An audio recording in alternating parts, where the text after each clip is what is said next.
지금 이 시대를 가리켜서 포스트 모더니즘이라고 그러죠. 이 포스트 모더니즘의 특징이 몇 가지가 있는데, 첫째로는 What is your story? 내 얘기가 무엇이냐. 남의 얘기 많이 하지 말고 내 얘기가, 내 광림교회에서 신앙생활하는 What is your story? 내 이야기거리를, 내 간증거리를 찾아야 된다 하는 얘기입니다. 그 다음에 두 번째로는 What is your imagination? 당신의 이미지가 무엇이요?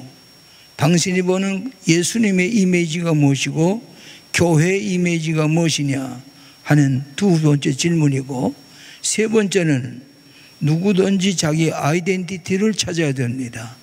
광림교회 청년들의 아이덴티티는 광림교회라는 공동체 속에서 내 정체성을 찾아야 됩니다. 여러분, 조그마한 한 100명 모이는 교회의 청년들의 아이덴티티하고 오늘 광림교회가 세계를 향해서 복음을 전하고 있는 이 광림교회 청년들의 아이덴티티가 달라질 것입니다. 그래서 오늘 여러분들이 이런 광림교회가 세계 도상에 글로벌 시대에 앞장서 있는 파이어니어적인 청년들이라 하는 개념을 가지고, 그런 이미지네이션을 가지고 출발하게 되시기를 바라는 것으로 우리 비디오를 잠깐 보았습니다. 혹 나중에 무슨 질문할 것이면 질문하시길 바라고요. 최근에 5분의 기적이라는 제 자서전을 우리가 발간을 해서 지난 월요일에 우리가 이 봉헌 출판 기념 예배를 드렸는데, 그걸 보신 분들이 여러 가지 좋은 그런 얘기들을 하고 있는데, 오늘도 저희들이 그것은 내 생애를 처음으로 공개하는 것입니다. 그래서 여러분이 아마 궁금하실 것도 있을 텐데, 대개 내 얘기를 아마 내 퍼스널한 정체성의 얘기를 하는 것이 좋으라고 생각하고요.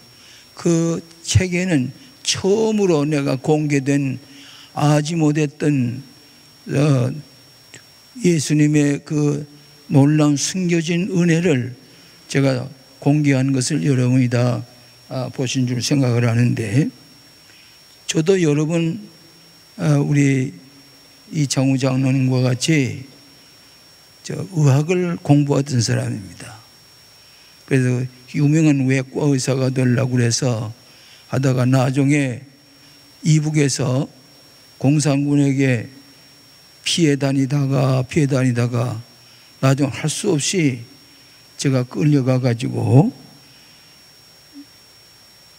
평양과 황주 사이에 그 기지가, 북한군 기지가 있었어요. 일개 연대가 준둔하고 있는데 거기 내가 일대대 군의소장이었습니다. 이무대장이었어요.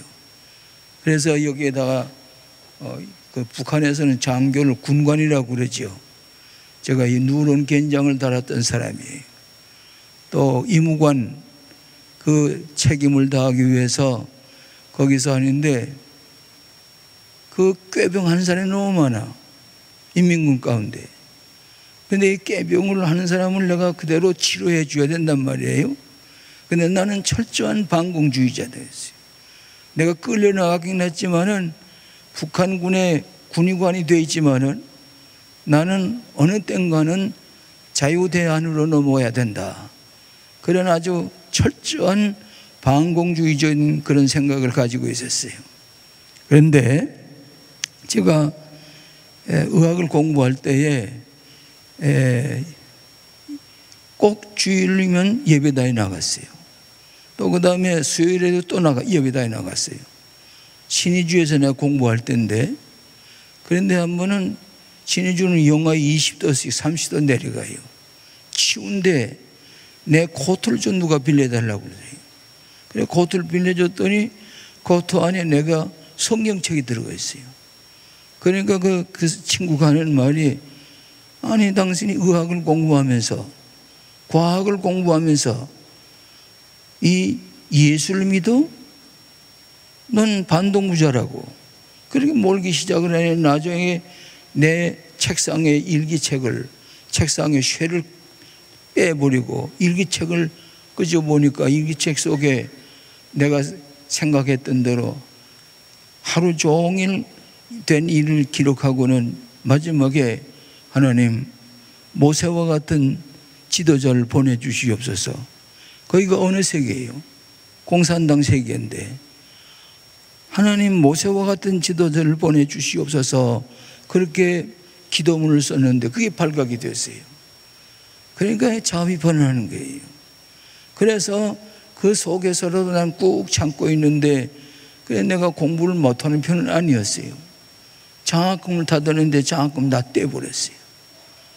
그래서 내가 올 데 갈 데 없어요. 그래서 다시 내가 어디로 왔는 거니 해주로 내려와서 거기서 또 의학 공부를 마지막에 하게 됐어요. 그래서 그런 나중에 할 수 없이 북한군의 의무관으로 제가 임관이 되어가지고 갔는데 나는 어디까지나 기도하면서 살았어요. 아침 저녁에 거기에서 뭐 기도한다는 인정이 안 되지만은 기도를 하면서 살았어요. 그런데 나중에 급히 빵가 속에서 참모 회의를 한다고 그랬어요. 그래서 나는 이 일대대 군인 소자이니까 참모가 된단 말이에요. 그래 갔더니 연대장이, 북한군 연대장이 뭐라고 하는 거니? 지금 인천에 메카도 사령관이 상륙을 했다는 얘기를 북한군 지하 빵카 속에서 그 참모회에서 내가 들은 얘기예요. 처음으로 메카도 장군이 인천에 상륙했다는 얘기를 내가 저 지하 빵카 속에서 들었습니다. 그때 나는 뭘 결정했는 거니? 옳지, 나에게 기회가 왔다. 내가 기회가 되면은 빨리 탈출해서 남한으로 넘어가야 된다. 이것이 내 소망이었었는데, 그런데 전부 다 인천에 상륙작전을 하니까 뭐입니까? 북한군이 전부 다 북으로 올라간단 말이에요. 근데 나도 올라갈 수밖에 없었어요. 그래 얼마 안쯤 산 타고 올라가다가 방향을 바꿨어요. 남쪽으로 내려가게 됐어요. 순천 쪽으로 순환이라는 비행자였는데 보니까 유엔군 파라슈터가 4,000개의 유엔군 낙하산 부대가 공중에서 하얗게 떨어진 걸 내가 눈으로 봤어요. 그래서 나는 아직도 군의관에 복장을 하고 있었어요. 그런데 내 연락병이 하나 있었는데 그 사람의 배낭 속에는 내 사복이 들어있었어요. 그 사복을 꼭 간직하고 있으라고 내가 부탁을 하고 그걸 메고 다니고, 그 친구는 따발총을 가지고 있어요. 이 기관단총을. 그래서 밤중에 전부 다 북한으로 저 북쪽으로 패배해서 올라가는데 나는 내려갔어요. 점점 내려가다 보니까 밤새도록 내려갔다가 나무를 붙들고서 기도했어요. 하나님, 이때 어떻게 하면 좋겠습니까? 하나님, 저의 나아가는 길을 가르쳐 주세요. 기도를 하고 나서 동이 훤히 텄을 때에 밑에 보니까 불 켜고 있는 집이 하나 있어요. 그때 내 연락병도로 이제는 구덩이를 팔아. 내 기관당 전도고기 파묻고 내 군복도 벗을 테니까 파묻자. 그리고 내가 사복을 네가 가지고 다니는 걸 나를 달라. 그래가지고 그걸 입고서 내려갔어요. 근데 나는 하나님께 기도하면서 그 군의관으로 있으면서도 문화부 대대장이라고, 이 사람은 비밀 경찰에 속하는 사람이에요. 나를 자세히 보니까 한번 조용한데 물어봐요. 우리 군인소장께서는 전에 예수 믿었던 적이 있습니까? 그렇더라고요. 그래서 내가 그래, 예, 그렇습니다.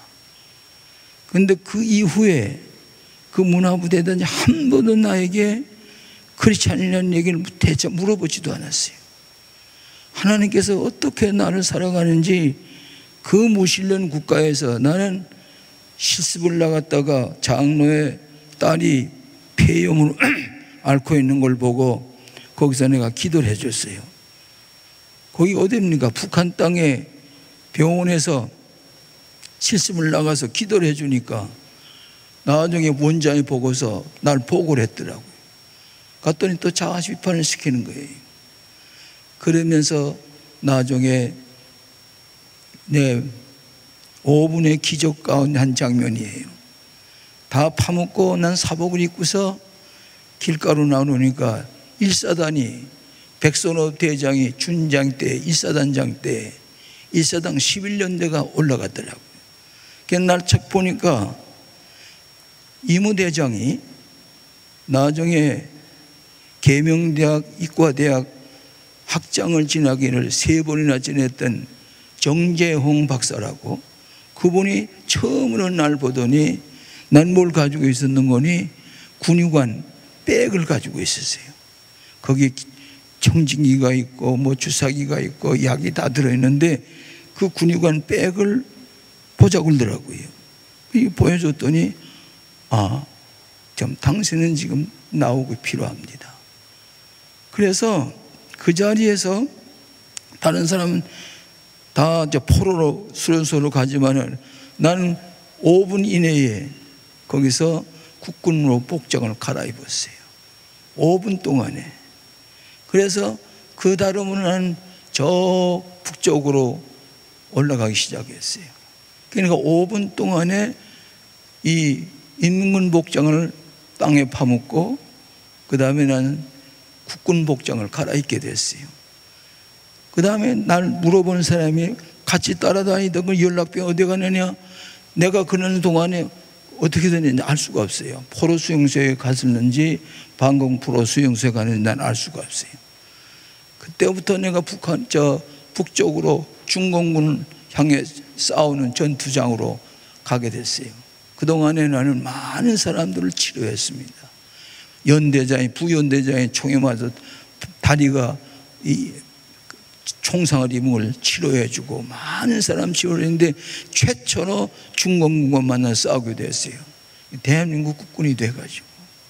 그래서 거기서 싸우는 동안에 많은 중공군들이 포로가 되어 잡아오는 것도 보고, 포로가 되어서 이 포위를 당해서 죽을 지경으로 됐지만은 나중에 하나님께서 나를 살려주셔서 나중에 나는 마음의 전쟁터에서 수백 번을 기도했어요.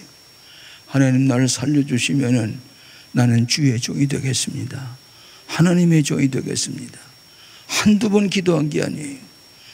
중공군에게 포위당해가지고 이제는 죽었구나, 이제는 내가 공산군의 포로가 돼서 또 저 북쪽으로 끌려가겠구나, 그런 생각을 하는데도 하나님께 땅이 엎드려서 간절히 기도하는데 하나님께서 나를 살려줄 뿐만 아니라 그 기도하고 나니까 유엔군 탱크가 우리 포위망을 뚫쳐주어가지고 그러고서 살아나오게 됐어요. 또 이 중공군에게 포위당하게 되면은 중공군이 돼서 나팔을 부는데 이게 18세기 전투법이에요. 우리 유엔군이 포위를 당한 그 뒤에서 중공군이 나팔을 부는데 그 나팔 소리만 들으면은 국군이 사길래 떨어지는 거예요. 무릎이 떨리고 뭐 어쩔 수가 없어요. 그런데 최초로 인해 전설수는 중공군과 맞다들렸을 때 우리 국군이 화기를 동원해 가지고 최대로 화력을 동원해서 이 중공군을 격퇴하려고 했는데 인해 전술이니까 뭐 어떻게 할 수가 없어요. 그래서 포위당하고 이 포위당할 때에 이 칭장로로 내려가게 되면은 또 이 기습을 받게 되니까 산속을 헤매 가지고 후퇴를 하는데 말로도 할 수 없는 시련을 겪었어요. 포위당하고 그러나 나는 한 시간도 빼지 아니하고 하나님 앞에 기도했습니다. 내 배낭 속에는 2가지 책이 있었어요. 하나는 성경이고 하나는 영어 사전이었어요. 그래서 짬만 있으면 성경을 읽고, 또는 영어 사전은 우리 감리교회 감독되는 유영기 감독이 만든 영한 사전이에요. 그래 그걸 가지고 이거는 앞으로 내가 세상에서 공부할 때에 이 영어를 가지고 공부를 해야 된다. 그래서 이 두 가지 책을 걸머지고 싸우면서 이 내 성경 읽으면서 나중에 신학교에 들어가서 신학을 공부했습니다. 그리고 내가 군목이 돼가지고 군목 생활을 하면서 아까 이 사관학교의 학생들 교장이 내가 가르친 사람이에요. 나중에 공군 대장이 됐어요. 군목님에게 내가 보답할 수 있는 것은 이 공군 사관 학생들의 연병 훈련을 한번 받아주시기 바랍니다. 그런데 거기서 대통령만 타는 무게차입니다. 최초로 군목이 그걸 타고서 이 사관생들의 분뇨를 받았고요. 내가 가르친 사람 가운데 사성장군, 공군 대장이 4사람이 나왔어요. 그리고 그 중에 참모총장이 3사람이나 나왔어요. 저번에 그 책 5분의 기적이라는 책에 그 출판 기념 예배 볼 때에 참모총장 출신이 3사람이 나왔어요. 4사람이 누워 앉혔어요. 그래서 지금도 이 참모총장 출신들이 내한테 배운 사람들이 사관생도들에게 매 토요일마다 2시간씩 내가 성경을 가르쳤어요. 그런 육해공군, 육군사관학교, 해군사관에도 없던 일을 공군사관학교에서 내가 졸업한 학생들에게 불교이든 가든 할 게 없어요. 그래서 성경을 가르쳤어요. 그것 때문에 그들이 대장이 됐느라고 참모총장이 됐느라고 잊을 수가 없다고 지금까지 계속해서 저와 이 카드도 보내고 전화도 하고 그렇습니다. 그런데 내가 이 전쟁 6.25 전란 중에 전란 속에서 하나님을 발견할 뿐만 아니라 모태적부터 신앙 생활한 사람입니다. 저는 원래 내 고향이 선천인데 선천은 감리교가 없었어요. 다 장로교뿐이에요. 근데 거기서 주일학교 때부터 저는 주일학교 때 일본말로 주일학교 성경 공부를 배웠어요. 일본말로. 아까 이거 보니까 내 일본 동교에 가서 일본말로 설교하는 거 보셨지만은 중학교 2학년까지 한국말을 배우지 않았어요. 일본말로만 공부했어요. 그래서 일본말은 지금도 옛날에 배운 일본말이지만은 동경이나 오사카에 가게 되면은 일본 사람 비슷하게 일본말을 하게 되니까 깜짝 놀라는 사람들이. 이렇게 해서 일본말로 동경에 가서 설교도 하고 또 그리고 미국 가서는 여러분 보신 대로 제 석자 교수 자리가 워싱턴에 있는 내가 공부하는 웨슬리 신학교에도 있고 에즈베리 신학교에도 석자 교수 자리가 있어요. 거기서 내가 교수가 돼가지고 강의를 미국에 이사회 갈 때마다 포럼에 가서 영어로 강의하고 그러면서 오늘까지 나오는데 이 광림교회가 세계 교회 속에서 가장 앞장서 가고 이 사회봉사관도 성전 예배당보다도 6배나 큰 사회봉사관을 지어서 이 건물은 세계의 교회 중에 사회봉사관은 제일 큰 사회봉사관이에요. 앞으로는 하나님을 사랑하고 이웃을 사랑하라고 하는 하나님의 명령대로 예수님이 가르친 것과 마찬가지로 존 웨슬레도 하나님을 사랑하고 이웃을 사랑하라. 이웃을 사랑하기 위해서 가난한 사람을 돌보라. 그래서 거기서 셀베이션 아미 구세군이 태어나기도 하고 나사렛 교회도 태어나기도 하고 또 순복음교회도 감리교에서 다 태어난 교파들이에요. 이렇게 해서 내 자신이 인간의 이성의 힘만 가지고는 살아날 수가 없다. 인간의 이성이라고 하는 것은 한계가 있습니다. 어떤 한계가는 죽음이 이 이성으로 해결할 수 없는 문제가 4가지가 있어요. 뭐이건 첫째로는 죽음입니다. 이성으로 죽음을 해결할 수가 없어요. 과학이 아무리 발달되고 오늘 내가 이 괴로움을 발견한 윌리엄 알렉산더인가? 예. 그 사람의 글을 내가 읽다가 오늘 성경 말씀을 보는데, 너희가 지혜가 부족하거든. 지혜는 뭐예요? 이성을 가지고 지혜를 가지고 과학을 만들어내는 거예요. 그래, 부족하다 그 말이에요. 그럼 어떻게 하느냐? 하나님 앞에 구하라, 기도하라, 믿음을 가지라. 그러면 과학으로 해결할 수 없는 문제를 기도함으로 말미암아 넘치도록 너에게 주리라. 이 기도의 힘을 가지고 신앙의 힘으로 이성에 해결할 수 있는 문제, 죽음 해결할 수 없습니다. 이성이 어떻게 해결할 수가 없어요. 그 다음에 뭐예요? 이성, 그 다음에 불안.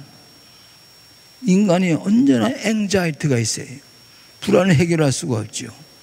그 다음에 또 하나 있어요. 인간은 전쟁을 해결하지 못해요. 전쟁, 싸움이라고 하는 것. 마지막엔 뭐예요? 죄. 이거는 이성의 힘으로 해결할 수가 없어요. 인간의 지혜로 해결할 수가 없어요. 그래서 너희가 지혜가 부족하거든 하나님께 구하라. 후히 주시고 꾸짖지 아니하시는 하나님께서 이 충만한 인간의 이성이 해결할 수 없는 문제를 신앙으로 해결할 수가 있다고 하는 것을 야고보서 1장 4절 5절에 우리에게 약속해 주는데, 이 말씀은 게놈을 발견한 그 알렉산드리아 윌리엄이라는 사람의 그 사람의 글을 읽다가 자기가 고백하는 얘기가 그 성경 말씀으로 인간의 지혜가 할 수가 없는 것을 신앙으로 극복할 수가 있다 하는 성경 말씀을 우리에게 보여주고 있습니다. 오늘 사랑하시는 여러분, 앞으로 여러분은 이 생각을 바꾸세요. 이 여러분의 지금까지 이 시대에 살아가는 사람들의 멘탈리티 가지고는 오늘 여러분의 문제를 해결할 수가 없어요. 그래서 여러분의 내가 나이라고 하는 걸 중심으로 사는 것이 아니라 하나님이 내 주인이 되시는 멘탈리티를 바꿔야 돼요. 하나님이 우리를 주관하실 때는 인간이 할 수 없는 것 다 할 수가 있고, 인간이 해결할 수 있는 문제를 신앙의 힘으로 해결할 수가 있는 거예요. 그래서 저는 이 의학을 공부하던 데서부터 내 친구들은 전부 다 지금 유명한 정신신경외과 의사가 되고, 유명한 이비인후과 의사가 되고, 유명한 무슨 외과 의사도 되고 다 있습니다.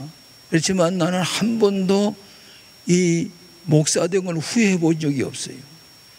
내 기도하면서 살아가 하나님 너무나도 내게 신실하게 나를 도와주시고 인도하세요. 그래서 나는 이 믿음이라고 하는 것은 무엇으로 바꿀 수가 없어요.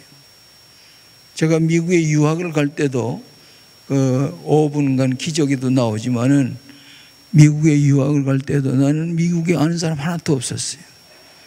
또 나에게 장학금을 준다는 사람도 없었어요. 다만 기도했어요. 그 대신에는 영어는 계속해서 준비했어요. 그런데 하나님 앞에 기도하면서 미국에 기회를 달라고 기도를 했더니 나에게 뜻밖의 워싱턴 DC에 있는 웨슬리 신학교의 학장이 오게 돼서 서울에. 그분은 누구의 멘토링 고니? 마틴 루터 킹의 멘토리예요. 마틴 루터 킹이 알라바마에서 시민 운동으로 데모를 하려고 하게 되면은 그 마틴 루터 킹이 보스턴에 있는 내 멘토리예요.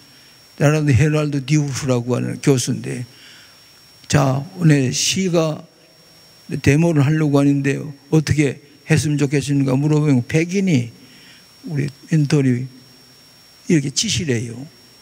그러면 거기서 미시시피, 알라바마 큰 버스 안 타기 운동이라든지 이런 데모가 일어나는데, 근데 그분이 워싱턴 DC 띠인이 와가지고 서울에 와서 날 만났어요.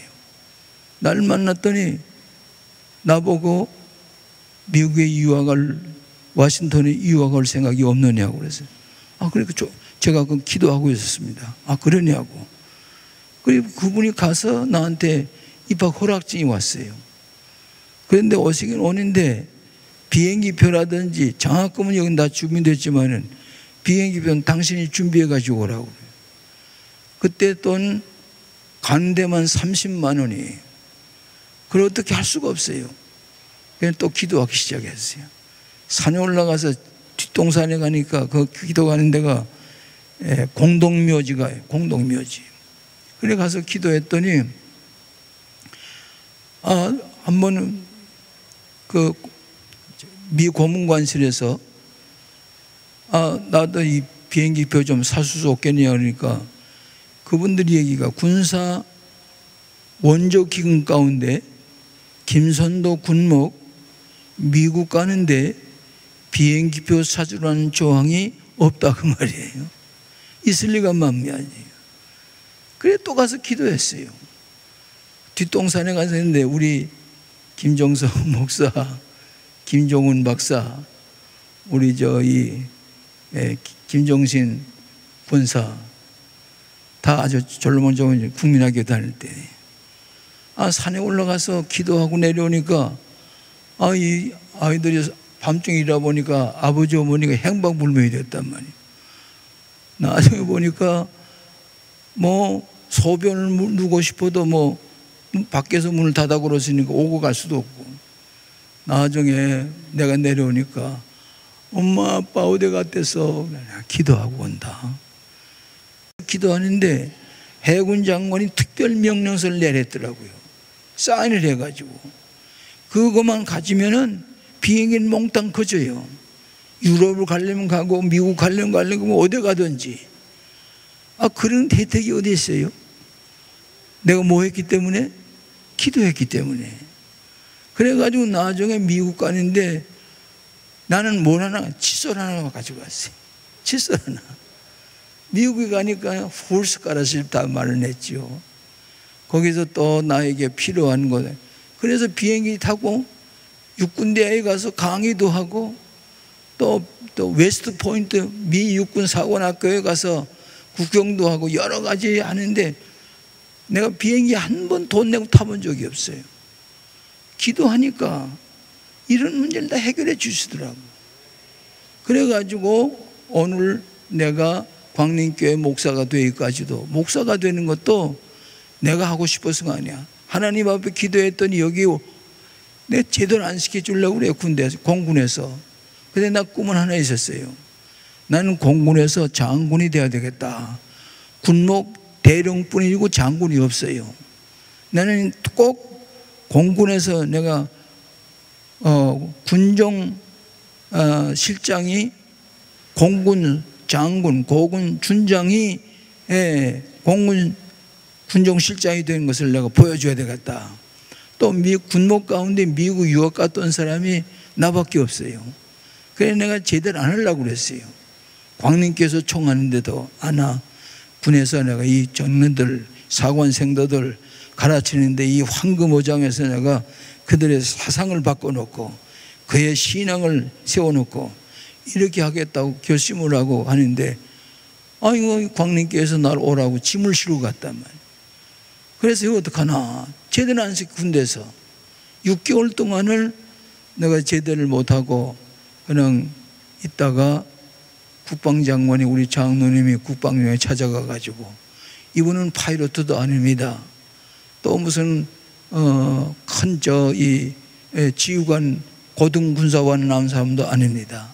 군목님인데 이분을 제대하면 밖에 나가서 이 육해공군 군목 사업에 큰 도움을 줄 만한 사람입니다. 그래서 국방장관이 하루아침에 사인을 했어요. 그래서 내가 제대를 했어요. 그래서 광림교회 목사가 됐어요. 내 광림교회 목사가 된 후에 육해공군 군목들에게 끊임없이 예배당을 세워주고 군목들에게 필요한 것 도와주고 어저께도 우리 담임 목사께서 해군사관학교에 가서 졸업 예배를 보고 졸업생들에게 말씀을 전하고 그렇게 돌아왔더라고요. 그래서 우리 교회는 군목 사업에도 앞장서 있는 교회가 됐어요. 그리고 세계 여러 나라에 앞장서 있는 청년들, 세계 도상의 한국 광림교회 청년들이라고 하는 자부심을 가지고 여러분 이제 영적인 눈을 크게 떠서 이 세계를 바라볼 수 아는 영적인 시야를 가지고 세계 복음화를 위해서 기도하고, 오늘 우리 청년들이 미얀마라든지 버마라든지 저런 데 가서 교회를 세워주었다고 하는 얘기도 내가 보고를 들었습니다. 이만큼 여러분은 글로벌 시대에 세계 기독교의 파이오니어적인 역할을 하고 있다는 이 영적인 안목을 가지고 여러분 나갈 때 여러분 세계가 필요하는 크리스찬이 되고 세계의 역할을 감당할 수 있는 그런 글로벌 청년들의 사명이 여러분이 있다 하는 것을 우리 광림교회 청년들은 영적인 눈을 넓이 떠야 할 줄로 생각합니다. 여러분 아무쪼록 광림교회는 압구정동의 울타리에 있는 게 아니라 세계는 나의 교구라고 하는 말씀대로 세계를 향해서 외치는 그런 우리 세계 속에 있는 이성의 한계를 넘어선 그리스도 안에서 기도하고 믿음으로 말미암아 여러분이 세계 속의 크리스찬의 아이덴티티를 가지고 세계를 향해 나가는 그런 하나님의 사역자가 되어야 되겠다 하는 것을 제가 여러분에게 말씀을 드리면서, 여러분 노력하니만치 여러분 성공할 수가 있습니다. 난 지금도 어젯밤에도 새벽 1시에서 3시까지 새벽에 일어나서 영어 여러 책을 읽고 그리고 설교 준비를 하느라고 오늘 조금 피곤했댔어요. 그렇지만은 실력이 있어야 돼요. 영적인 실력이 있어야 돼요. 여러분 저처럼 스피리추얼리티가 살아있어야 돼요. 영적으로 깨어있으면 당할 자가 없어. 여러분은 전부 다 이성을 넘어서는 그런 인생관과 신앙과 그리스도 안에서의 새로 거듭난 인생으로 살아가는 그런 특별한 정체성을 가지고 있다는 것을 여러분은 기억하고, 우리 광림교회 청년들이 가지는 광림교회 이미지를 가지고 살아가는 독특한 신앙의 활력소를 가지고 있는 우리 광림교회 청년들이 다 되어야 한다, 그렇게 생각하고 위대한 비전을 가지세요. 여러분은 비전을 가는 대로 갑니다. 비전은 여러분이 자나깨나 비전을 향해서 달려가는 그런 사람이, 우리 광림교회가 처음에는 몇 명 모이는 거니 한 150명 모였어요. 여러분 요 조그만 150명밖에 되지만은 내 꿈에 비전이 있었어요. 세계 제일 큰 감리교회가 되리라. 세계 제일 큰 감리교회라는 비전을 가졌는데, 그런데 그 비전을 가지고 이제 200명, 300명, 500명 목표를 가지고 전도하기 시작했더니 조그마한 광림교회가 지금 세계 제일 큰 교회가 됐지요. 지금 우리 교회 교인 수가 9만 2천 명이나 돼요. 에? 여러분 청년들은 잘 모르는 것 같은데 이 청년들이 또 이 500~600명 모이는 청년들은 대한민국에서 감리교 가운데 우리만치 큰 청년들이 모이는 데가 없어요. 여러분이 비전을 가지면 비전을 놓고 기도할 때에 내가 여러분의 고백하는 것처럼 불가능이 없어요. 내게 능력 주신 자 안에서 넣지 못함이 없나니라. 또 우리가 이성으로 지혜로, 과학은 지혜를 가지고 지식을 가지고 이 정보화 시대에 이것 가지고 성공하는 것 같지만은 이 지혜와 지식과 헌신, 이걸 통해서 여러분은 새로운 영적인 세계에 눈을 떠서 나갈 때에 여러분이 가지고 있는 비전이 다 성취되는 것을 믿으시기를 바랍니다. 내가 뭐 얘기하고 싶은 게 한정 없습니다. 하여간 광림교회는 조그만 천막 속에서 지나던 조그만 150명이 모인 교회가 지금 세계 제일 큰 감리교회 됐지 않았어요? 내 비전대로 됐어요, 안 됐어요? 됐어요. 네. 여러분도 마찬가지예요. 나는 여러분과 똑같은 구조를 가지고 있습니다. 피지컬 안전에도 그렇고 정신적으로도 그렇고 영적으로도 그렇고 여러분과 똑같은 구조를 가지고 있어요. 그러나 여러분이 위대한 비전을 가지고 기도하고 믿음으로 나갈 때는 여러분은 기적을 일으키는 놀라운 새로운 존재가 되는 거예요. 하나님이 들어서서 일꾼이 되는 거예요. 절대로 불가능하지 않아요.